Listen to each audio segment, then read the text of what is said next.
montaram ali o nosso Obrigado a todos.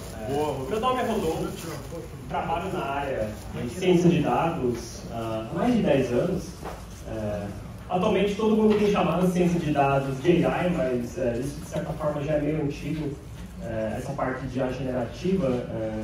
Tenho estudado bastante sobre LLMs, sobre redes neurais desde então, né? Tenho um contato bastante próximo com a Unicamp também, e grande parte do time responsável pela construção do Louro também tem um certo vínculo, um certo carinho, né, pela Unicamp. É um projeto, começou como um projeto de pesquisa, até então porque não existiam LLMs com caráter similar que a gente desenvolveu, uma LLM brasileiro, português brasileiro, para análise de dados, até parece uma coisa muito específica, né? Mas eu vou dar alguns exemplos aqui, uma motivação do porquê a gente construiu uma LLM dessa e qual que é o valor que isso pode entregar. E mais, isso é uma LLM, é um projeto open source, é um projeto que todo mundo... Open source! Open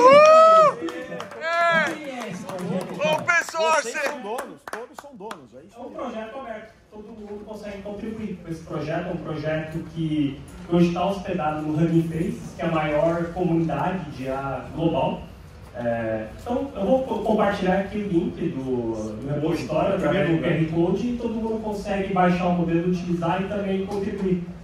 E também todo o processo que a gente fez de construção do modelo, a gente sempre foi muito transparente sobre metodologia, sobre técnicas utilizadas, né? Até para a gente criar uma metodologia que pode ser utilizada para a criação de diversos outros modelos, inclusive modelos em português. O que a gente tem visto que o cenário open source ele não é tão favorável para as línguas menos representadas, né, hoje na internet, que é o caso do português.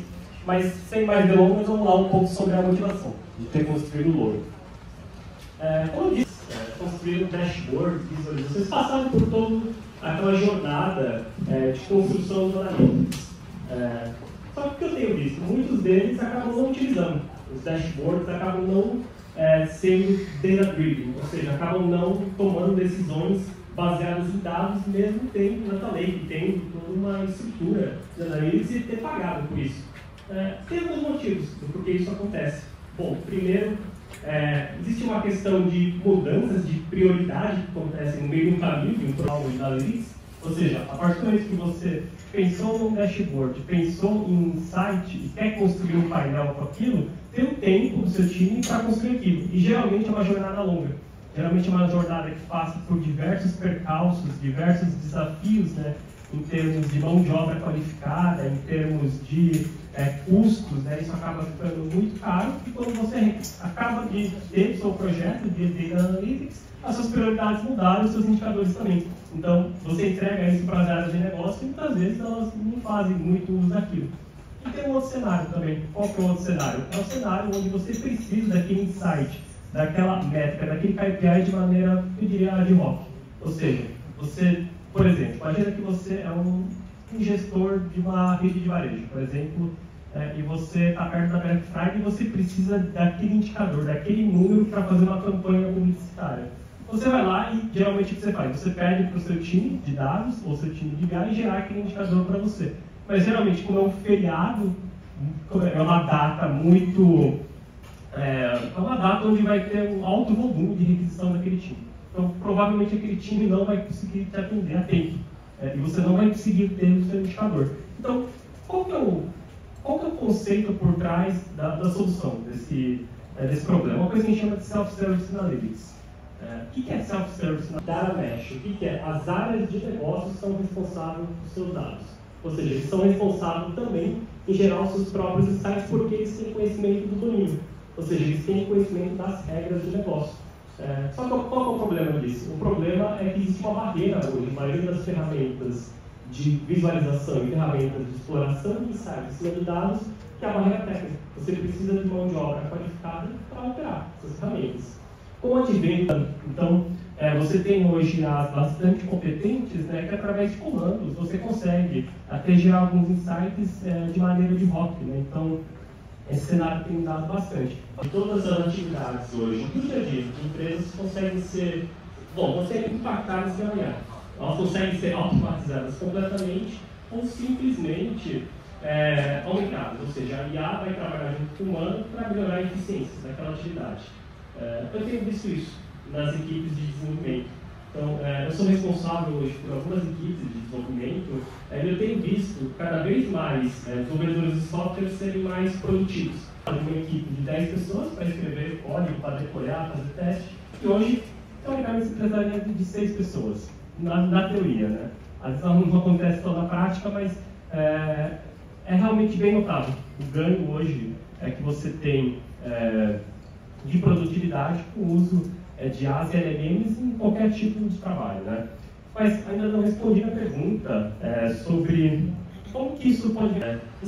O que é o Analytics, né? O que é você gerar insights em cima de dados? Basicamente, 80% é você escrever código. Então, que código é esse? É você escrever SQL, que é uma linguagem bastante comum de banco de dados, e escrever código Python, também que é uma linguagem bastante comum para ciência de dados, para exploração geral de dados. Então, se de certa forma a gente conseguisse desenvolver algo que entenda português falado aqui no Brasil, e que consegue performar bem nessas tarefas de escrita de código, principalmente nessas duas linguagens, a gente conseguiria automatizar grande parte do trabalho de um analista de dados. E foi isso que a gente fez. Então, como que foi a primeira abordagem nossa, né? Quando a gente começou a pensar numa solução que poderia resolver essa dor, né? Vamos pensar as principais soluções de mercado hoje, que são o Anthropic, e recentemente o Gemini da Google, né? Essas foram as primeiras abordagens que a gente tentou, pensando que essas abordagens iam resolver o problema, mas essas são exemplos de IaaS que são IaaS generalistas, primeiro. Então, você precisa de diversas técnicas, que a gente chama de técnicas de prompt engineering, né? Ou seja, são maneiras de você alinhar o conhecimento de uma LLM para realizar uma certa tarefa, né? Ou seja, montando um agente ou escrevendo prompts grandes, né? Para você ter um mínimo de capacidade numa tarefa. O que a gente percebeu? Que tarefa de análise de dados em português, você tentar automatizar um analista de dados, você precisava escrever prompts razoavelmente grandes. Ou seja, você precisava montar um agente. E qual que é o problema disso? O alto custo. Cada chamada que você faz para chamar o modelo básico, ou seja, o LLM, você acaba tendo um alto consumo de token, às vezes muitas vezes desnecessário, né? Qual que é o outro problema que a gente viu? A questão de privacidade de dados. Então, a gente quer diminuir cada vez mais a camada de exposição de dados, né? Para você ter uma privacidade e ter certeza que o seu dado está rodando na sua infraestrutura com as suas regras de segurança, né? Então, essa abordagem a gente chama de closed source, né? Ou seja, essa abordagem partindo de Big Techs funciona, só que tem os seus desafios, né? Então, vamos pensar na abordagem open source, ou seja, que você pega gratuito, qualquer repositório na internet, baixa e começa a utilizar, né? Mas eles também apresentam seus desafios.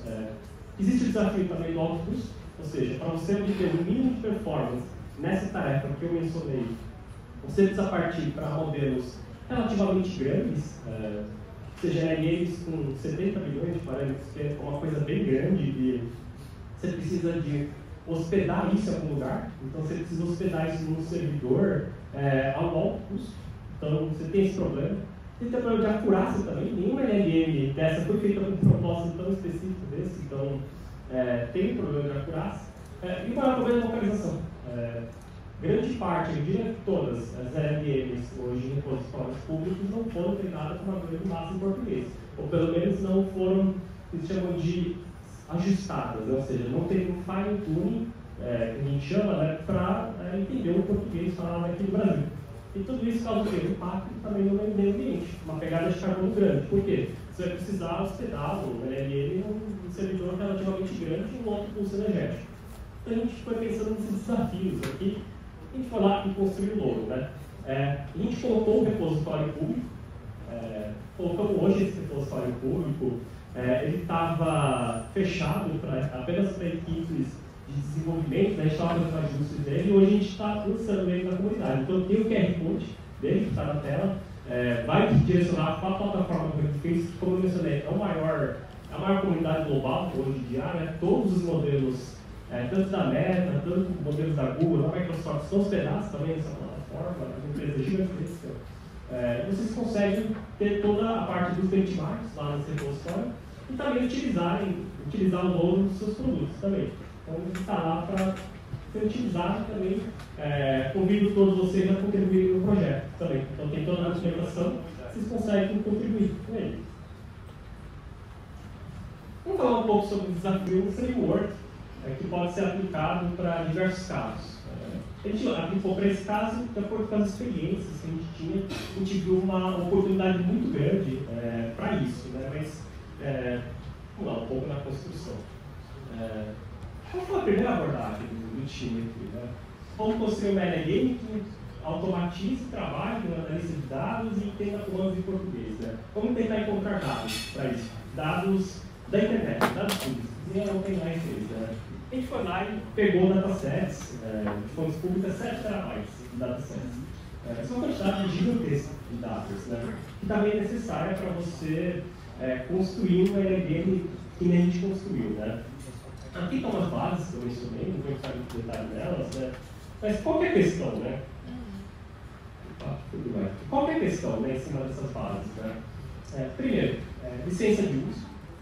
A OpenAI está sendo acusada por diversos órgãos aí de questão de licença de uso em cima de dados, por conta de fazer web scraping e utilizar repositórios de código desrespeitando as licenças de uso. Então a gente quis ser um pouco mais cuidadoso com isso, com essa questão de licença de uso. Má qualidade de código, não adianta você só tentar pegar coisas da internet sem curadoria nenhuma, mas a gente está falando aqui de 7 terabytes de dados, como é que a gente vai fazer uma curadoria manual? Isso é muito complexo. E formato adequado para a tarefa que a gente estava fazendo, e exemplos de código que não tinha nada a ver com o trabalho que uma analista de dados faz. Então, a gente teve, essa foi a primeira abordagem. Por isso que eu digo que o modelo estava fechado até então, né? A gente fez o primeiro modelo baseado nessa base de dados, né? Mas foram lições aprendidas, aí que esse caminho não ia dar certo. Mas vamos lá, sem entrar em muitos detalhes técnicos. Isso aqui é um paper da Microsoft, é um paper científico. Foi publicado no ano passado esse paper, e ele serviu de inspiração para a nossa metodologia. O que essa galera fez? Né? Eles pegaram o GPT-4, que é a IA mais conhecida do mundo, gerou dados, ou seja, gerou um conjunto de dados, um dataset, para utilizar esses dados para treinar uma outra IA. Basicamente isso que esse paper faz. Nesse caso, uma IA do Leon, né? Ou seja, uma IA da Meta. Eles conseguiram obter resultados muito bons com isso. Isso realmente deu um pouco de esperança para mim. Será que a gente conseguia fazer o mesmo? Gerar o nosso dataset do Lono através de uma LLM que fosse GPT-4, que hoje é uma das IAs mais poderosas que existem, né? Mas tem esses problemas também. Qual que é a questão? Se você olhar lá nos termos de uso da OpenAI ou da Google, de qualquer LLM hoje do mercado, você não pode fazer engenharia reversa em cima dessas LLMs. Você não pode gerar simplesmente destilar um conhecimento que nem esse de analista de dados para criar um outro projeto, mesmo que não seja para fins comerciais, seja um projeto open source. Você não pode fazer isso. A Meta deixa você fazer isso, mas com modelos da própria Meta, ou seja, o Llama, que é uma LLM base da Meta, você pode gerar de um Llama 70.000 e dataset para um Llama 100.000. Isso você pode. Mas de Gemini, GPT-4 e outras LLMs do mercado, você não pode fazer isso. E foi exatamente isso que a gente fez. A gente pegou LLMs open source, no qual a licença de uso, elas permitem você fazer essa engenharia reversa, ou seja, você destilar esse conhecimento que está oculto dentro dessas redes. Nesse caso, um conhecimento de um analista de dados que entenda português. A gente utilizou 2 LLMs grandes, né, para fazer isso, destilando esse conhecimento através de um conjunto de dados. E utilizando esse conjunto de dados para treinar o Lodo. Eu não vou entrar em muitos detalhes, mas como que ela performa, né? Vamos lá, vamos comparar, por exemplo, com outros projetos de comunidade. Qual foi o projeto de comunidade hoje mais famoso que tem? É o Codilhama. Codilhama, dentro desse escopo, né? É o projeto hoje de comunidade mais famoso para essa função. E comparando o Codilhama 7 bilhões, o nosso Lodo 7 bilhões, a gente fica 13% acima. Pode não parecer um resultado surpreendente, mas faz toda a diferença. Você está querendo construir algo em cima disso, ou seja, faz toda a diferença na experiência de alguém que está utilizando uma solução dessa. 13% a mais no benchmark. Se vocês não conhecem o Codilhão, a gente testou também outros benchmarks mais conhecidos. Vamos pegar a GPT 3.5. A gente não pegou o 4, porque obviamente o 4 ele hoje é a mais poderosa, mas como eu mencionei, tem suas questões de consumo de token, de privacidade de dados, então vamos testar com o GPT 3.5. A gente rodou esses benchmarks com algumas métricas, seguindo uma metodologia bastante rigorosa, né, sobre como que ia ser esse benchmark, e a gente obteve 15%. Ou seja, a gente conseguiu ficar 15% acima do GPT 3.5, que desde quando ela foi lançada era a IA mais poderosa que tinha antes do 4, né, o modelo foi feito com um dataset sintético. Ou seja, aqui tem uma metodologia totalmente criada por nós, né, como grupo aqui de pesquisa. Para finalizar aqui, antes de mostrar bem ágil para esse tipo de tarefa, ou seja, análise de dados em português, ele compreende bem a resposta, responde muito mais rápido. Grande parte aí dos modelos open source só tem modelos da OpenAI, ou da Microsoft, ou da Google, né? Então ele é bem ágil nisso, por conta do alinhamento do conhecimento que a gente fez com uma tarefa muito específica. Barreiras reduzidas, ou seja, você não precisa de nenhuma especialização técnica para utilizar isso, funciona por meio chat. Então você simplesmente faz uma pergunta e ele escreve o código para você, que você não é dele, e custo-benefício. Essa é a principal questão. Por quê? Ele é um modelo relativamente pequeno, então você consegue rodar o que a gente chama de hardware de commodity. O que é um hardware de commodity? É um hardware, um computador que você pode ter em casa, com uma GPU, com uma placa de vídeo que você poderia ter em casa, não precisa estar no servidor, né? Então, aquele exemplo de uma GPU R4, que é bastante famosa, né? Mas ele tem um custo-benefício bastante interessante aí por ser um modelo de 7 bilhões de parâmetros. E é isso, a gente tem alguns vídeos aqui. Eu vou pedir ajuda para o pessoal, meu e do Leonardo Santos aqui. Né? Não solta o QR Code deles nos grupos, não. Meu Deus, tem de serviço. Aqui está um pouco. Aqui eu estou escrevendo basicamente um comando para o Lobo, daquele dataset, fazendo uma pergunta para ele, perguntando quais são as profissões mais comuns do meu dataset. Ele está falando para customizar a ponta, para ele girar os eixos, os títulos em 45 graus. Vocês vão ver por quê. Aqui é uma demo bastante simples, do que a gente chama de white label, ou seja, ele não colocou nenhuma camada por trás, simplesmente demonstrativo mesmo das capacidades do modelo, e basicamente com isso, através de um comando de linguagem natural, ele escreveu aquele código e gerou essa visualização em cima desses dados, né? Então, como se diz, é simples e efetivo, né? Se você tem um modelo pequeno, você consegue fazer uma tarefa com o GPT-4. Teria que fazer essa tarefa. Vamos pegar um outro exemplo aqui. Esse aqui é um exemplo para a Quest SQL. Então, aqui ele está consultando o banco, né, pegando uma tabela de países. Então, ele vai lá e vai também digitar uma pergunta. Né? Aqui ele está perguntando quantos países tem por região. Então, uma tabela que tem países e qual região está naquele país. Qual é a região daquele país. Né? Ele está falando para ordenar o resultado dessa query de maneira decrescente. Dá o submit e ele vai lá e o Lobo espera a query toda para você e retorna o resultado. Então, é basicamente isso. É um modelo que automatiza grande parte aí do trabalho de escrita de código de SQL e Python. Daí, bom, é isso daí, Léo. Quer complementar? Só complementa, não. Esse trabalho é pesadíssimo. Esse aí não quer a gente fazer um curso de novo aqui. É estudar. Eu acho que aqui é um pouco do nosso propósito. Isso aqui tem a ver com isso. Como é que a gente democratiza o uso de tecnologia, como é que a gente democratiza linguagem de programação. Não me levem a mal, mas pelo fato não é nada pejorativo, mas isso possibilita um pipoqueiro desenvolver um software, conectar, enxergar, seja ele o que for. Eu acho que isso que tem a ver com o nosso propósito, o meio de Deus para que a gente propicie o nosso país para desenvolver, construir em duas linguagens que, ao nosso ver, são as linguagens mais utilizadas hoje no aspecto de consumo de dados, que é SQL e Python. Então, acho que aqui é um propósito de comunidade. Isso aqui não tem nada a ver com o Léo, com o Rodolfo. Isso aqui tem a ver com todos vocês, com um time incrível. O Rara que está aqui, que contribuiu, todos vocês que contribuem com isso. O meu pedido a vocês é, utilizem. Isso é do Brasil, isso é nosso. A evolução disso cabe a nós, cabe a todos nós, deixar um legado para esse país. Então, acho que esse é o recado que eu queria deixar em nome da comunidade, e Brasil que está aqui. Todos vocês que constroem isso de forma comunidade, porque aqui o Alan fez um trabalho sensacional. Eu acho que é sobre isso, é sobre o propósito, né? É sobre o que o Pedro, o que o Ale tem feito aqui, o que todos nós temos feito aqui, é propósito. O propósito é o senso de comunidade, de se abraçar, se ajudar e não ser competitivo e sim deixar legado. É isso, né, Lufão? Parabéns, cara. Uhul! Gente, esse evento está oficialmente encerrado. Eu sou o som de dele.